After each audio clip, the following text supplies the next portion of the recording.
Le zodiaque, de quoi est-il constitué? Des symboles. Non, jamais de symbole, que des emblèmes. Voilà. Quelle est la différence entre symbole et emblème? Punition. 4 pages.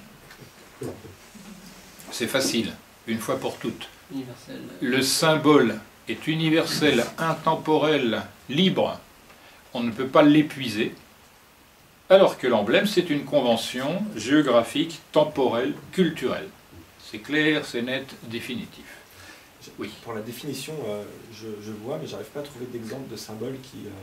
Parce qu'aucun mot ne convient pour le symbole.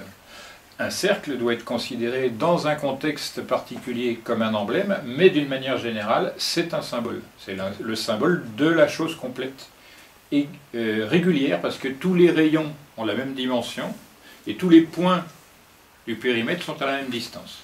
Quand je dis point du périmètre, là on est dans le transcendant littéralement. C'est plus qu'abstrait. Et ça marque aussi le symbole. C'est-à-dire qu'il y a tellement d'abstraction dans la figuration d'une chose qu'elle n'est pas susceptible d'être épuisée par les mots.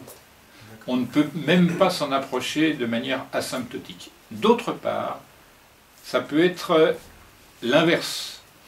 Dans un emblème, il y a une valeur sémantique univoque, alors qu'elle est bivalente dans le symbole. On a un symbole, le serpent. C'est employé comme emblème, mais également comme symbole. Pour quelle raison c'est employé comme symbole? Parce que le serpent, il soigne aussi bien qu'il tue. Et comment soigne-t-il? Avec le même poison, sauf que c'est la quantité relative qui va être utilisée pour ou tuer ou soigner. Je rappelle qu'on peut très bien se soigner pratiquement de toutes les morsures de serpent si on connaît les valeurs utiles. Mais bon, c'est pas l'ordre du jour, ça fait vendre, etc.